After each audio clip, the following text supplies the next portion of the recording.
Après avoir imprimé notre dessin fait en millimètres, nous allons regarder maintenant le dessin fait en centimètres. Donc il est là. Bon, en apparence, il ne va pas changer, sauf qu'ici, mes mesures, elles ont été faites en centimètres. Si je dois faire la même opération traceur, je vais prendre ici des tracés précédents. Je vais changer ma fenêtre, ça sera celle-là. Si je fais ici échelle à 1, aperçu, vous voyez que le dessin est 10 fois plus petit. C'est normal parce que dans ce cas-là, je lui ai demandé d'imprimer 1 mm pour une unité de dessin. Donc je lui ai demandé d'imprimer 1 mm pour 1 cm. Donc dans la réalité, je suis bien au dixième. 1 sur 10. 1 mm pour 10 mm. Si je quitte ici, donc ici, si j'essaye 1 mm pour 10 unités de dessin,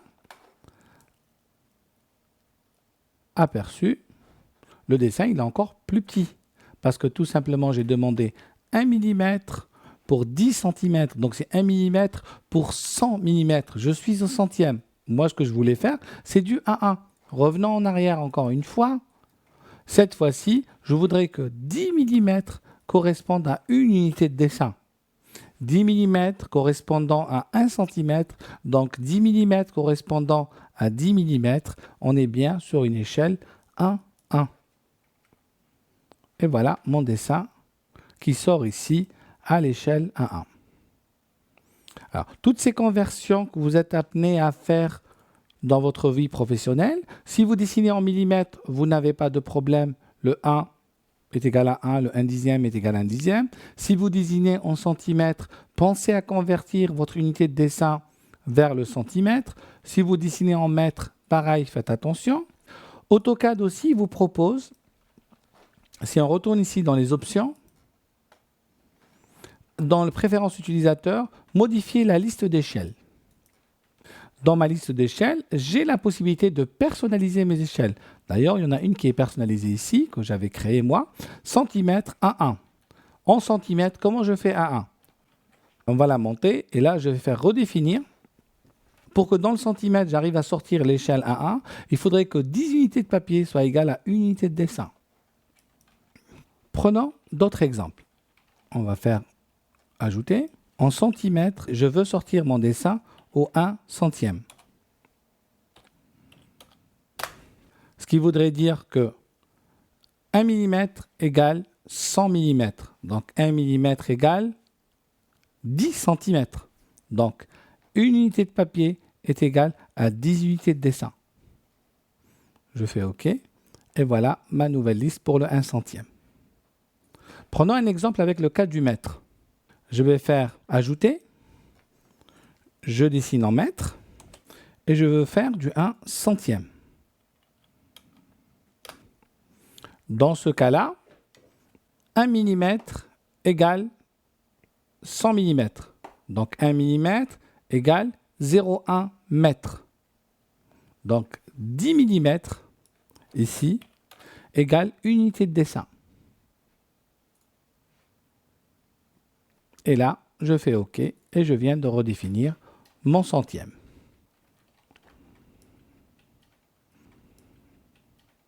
Nous avons expliqué ici la notion des échelles d'AutoCAD et surtout la personnalisation des échelles pour une meilleure productivité. Maintenant, il s'agit d'ouvrir une fenêtre, si je peux m'exprimer comme ça, pour voir notre dessin. Donc, dans AutoCAD, on va dire créer une fenêtre. On va aller dans le menu Vue et j'ai ici nouvelle fenêtre. Je clique dans le configurateur de fenêtre, unique, 2 verticales, 2 horizontales, 3 à droite, etc. Pour l'instant, on va faire une unique. Je fais OK. Premier point de la fenêtre, on va le mettre ici. Deuxième point de la fenêtre, on va le mettre ici. Et là, j'ai mon dessin qui est dedans. Je vais double-cliquer sur mon dessin. Je fais et on voit ici notre dessin. Si je zoome ici sur ma feuille, c'est toute ma feuille qui s'agrandit. Je suis ici dans l'espace papier. En double-cliquant ici, je rentre à l'intérieur de ma fenêtre. Et vous voyez, j'arrive à zoomer sur mon dessin. En zoomant sur mon dessin, je suis en train de changer son échelle ici. échelle de la fenêtre, qui est aussi l'échelle de sortie. Je déroule ici ma liste et nous, on voulait nous 1 centième, donc je veux prendre 1 sur 10 parce qu'on a dessiné en centimètres. Une fois que j'ai 1 sur 10, je peux utiliser le panoramique pour positionner mon dessin en haut, en bas, à côté, à l'endroit où je veux. Je vais poser mon dessin ici, au centre.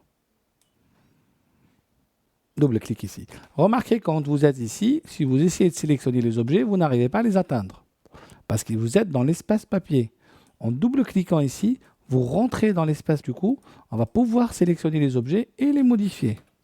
Là, le fait d'avoir zoomé, j'ai changé mon échelle. Je reviens, je reprends mon échelle de 1/10. Je positionne mon dessin. Je double-clique à l'extérieur pour revenir en espace papier et mon dessin est prêt.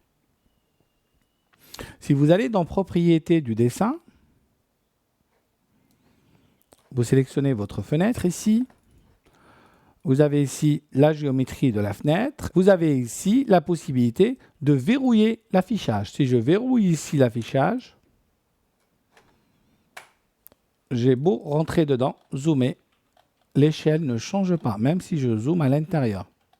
Donc je vous conseille, dès que vous avez votre échelle qui a été bien précisée et bien calée, de verrouiller cette échelle-là. Mon dessin est prêt à être sorti. Il ne reste plus qu'à aller l'imprimer. Donc si je mets dans Sortie traceur, on voit ici bien qu'il nous a proposé d'imprimer la présentation, aperçu, et on est bien ici à la bonne échelle. Je quitte. Remarquez que là, dans traceur, j'ai bien utilisé 1 mm égale une unité, parce que j'imprime à partir de l'espace papier, et l'espace papier est au millimètre. Continuons. Je peux maintenant aller réduire ma fenêtre pour ouvrir une autre fenêtre. Dans un même dessin, je peux avoir plusieurs fenêtres. Je vais aller toujours dans Vue, Fenêtre, Nouvelle, Unique. OK. Et je vais créer une nouvelle fenêtre qui va aller de ce point-là à ce point-là. Je vais montrer ici mon dessin en petit aperçu. Donc, je vais utiliser une échelle de 1,50 qui représente ici le 500e. On est un peu grand, on va essayer le 200e, 1 sur 20. Et voilà, mon dessin rentre ici au 200e. J'ai ici deux fenêtres avec une fenêtre au centième et une fenêtre au 200e du même dessin. Ce qui va vous permettre de faire des vues différentes et d'avoir des détails affichés dans un endroit par rapport à un autre. Vous avez la possibilité aussi de délimiter des fenêtres. Par exemple ici, ma fenêtre, elle est trop grande par rapport au dessin. Je vais ici la délimiter. Délimiter fenêtre. Fenêtre à délimiter, c'est celle-là. Polygonale, on va faire entrée. Donc pour la délimiter, on va partir d'ici à son milieu. On va prendre milieu ici. Vers son milieu, vers le milieu en face, vers ici. Vers là. On va faire entrer. Et voyez bien que la fenêtre a été délimitée. Je peux faire des délimitations polygonales pour obtenir des fenêtres de forme polygonale.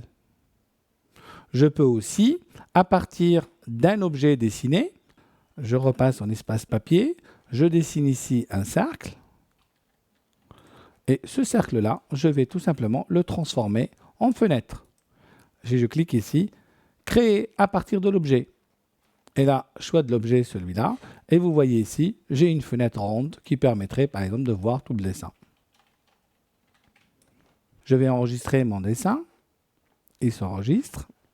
Je vais aller ouvrir le dessin plan masse.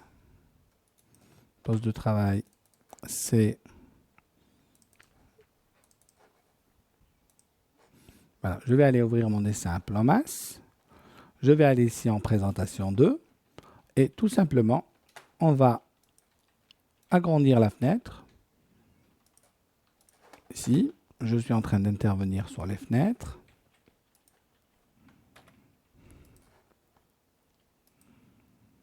Et on va créer une autre fenêtre unique.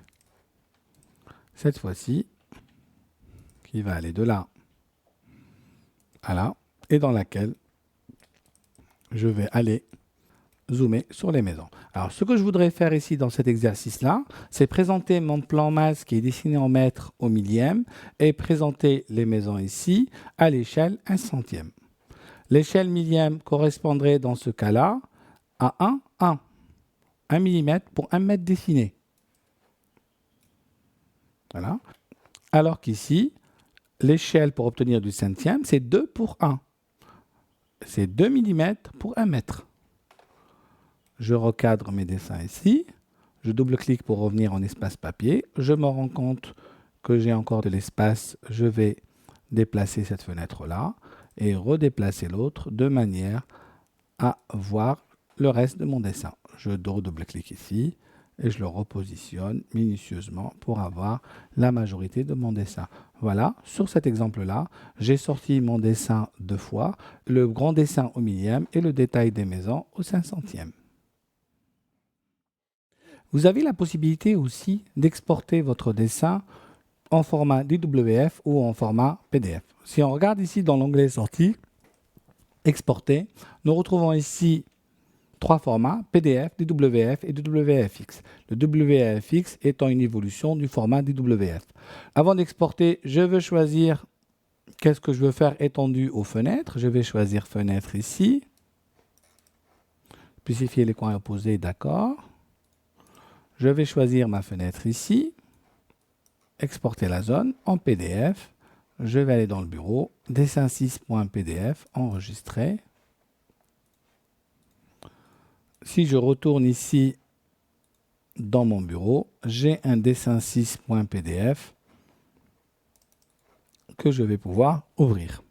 J'ai exporté ici. L'exportation directe PDF a exporté aussi les calques de mon dessin. Vous voyez ici, j'ai la possibilité d'afficher ou de masquer mes calques à l'intérieur de mon PDF. Pour le format DWF, on va choisir ici Fenêtre, exporter ici, DWF. Je le remets aussi dans mon bureau, dessin 6.dwf, enregistrer.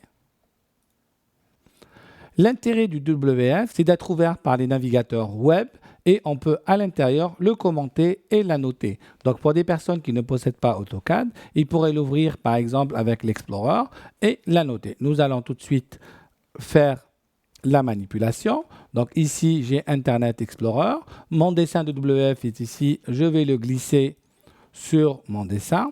Là, il me dit, voulez-vous autoriser les contenus bloqués? Oui, je vais les autoriser.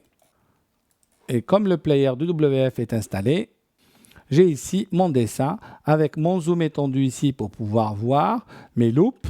Là, je suis dans le début. Annotation et mesure. Vous voyez ici, j'ai la possibilité d'aller mesurer des longueurs sur mon dessin, sur des parties. Vous voyez ici, c'est 360, il me l'aurait écrit en rouge. En revenant ici dans l'onglet Annotation et mesure, j'ai la possibilité, par exemple, de mettre un tampon. Si je clique, voilà, approuver pour valider ma maison. Je reviens ici dans l'onglet Annotation. J'ai la possibilité de faire des commentaires avec une flèche ici. Et on va écrire à l'intérieur attention, attention au lavabo, etc. On va agrandir la bulle pour que le texte soit plus lisible. Toutes ces annotations-là sont reprises ici et la personne qui reprendra le fichier sur AutoCAD aura la possibilité de l'ouvrir à nouveau et de voir vos annotations et de tenir compte des différents commentaires.